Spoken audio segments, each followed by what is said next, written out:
Oh, we're rolling up. Yep. Hi there, guys. Coach Steve and Coach Toby here from FitLab. Out the front of FitLab, we're on location today, and we have a fast car going by. We also have 25.3 about to go down in the gym tomorrow, so we want to give you some tips and tricks that will help you get the most out of this awesome workout combination of rowing, wall walks, and barbell. We're going to go through each portion of the workout, and the tips are going to be pretty similar for beginner to advanced. So this is going to be relevant for first open workout or 10th open workout. You're going to get something out of this. Coach Toby, you can take us away with the wall walks. Wall walks, they're going to feel great at the start, but you need to pace them at the start, because if you go too fast at the beginning, you're definitely going to slow down towards the end. So pacing those at the beginning for sure.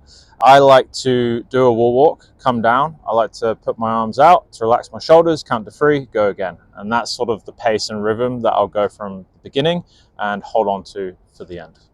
Yeah, breathing is a good way to go. Take a breath at the bottom, count to 3, and then go again.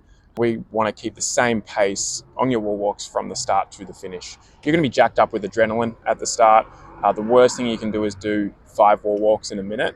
If that's an unsustainable pace for you, you're better off doing 3 in a minute and just holding that for the rest of the workout. The next part we are going to talk about is the row. Toby, what do you got for us in the row? So rowing, it's the same again. You're going to be feeling pretty good at the beginning. Towards the end, especially if you get there to the last one, it's going to be pretty tough. So find a nice steady pace. Look at your paces from the beginning and try to hold on to that. It should be a nice, something breathable. Think if you were sat on the row for maybe 10 minutes, like what sort of pace you'd be holding on to for that time. That would be a good sort of pace to hit throughout. First one's deadlift. So the deadlift, this is 102 and 70 kilos. So a challenging weight for most people.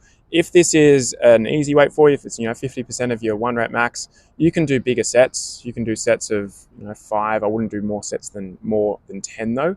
The general person, we're recommending sets of 2 to 5 reps, with 5 being really the gold standard. A quick set of 5, dump it down, and then go again.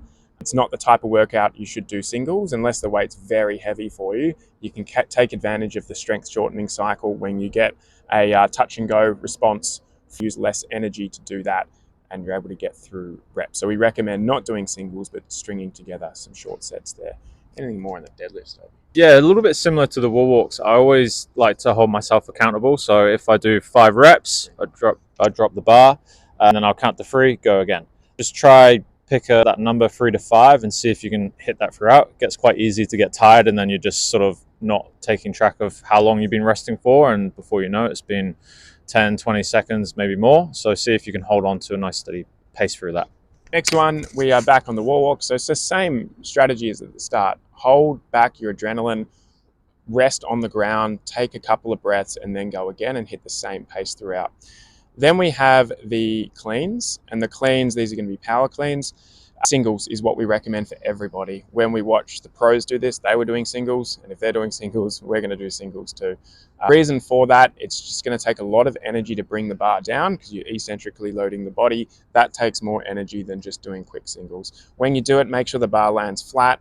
You get down straight away and go, rather than let the bar bounce around, chalk your hands, take a minute to reset and go. We're looking for quick singles on the cleans.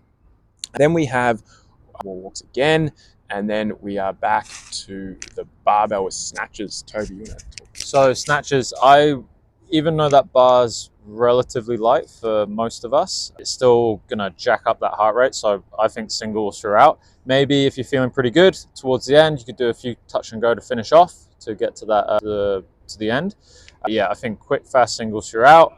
Yeah, that's it. Yeah, if the barbell's light for you, consider some touch and goes, but otherwise most of us are going to be doing singles, fast singles today. And that last row is going to be nasty. Whatever way you look at it, it's just going to hurt. You're going to have to go for it. It is your last stretch of these last 3 weeks. I want you to think about that. It is going to be temporary, but I want you to leave it all out on the floor.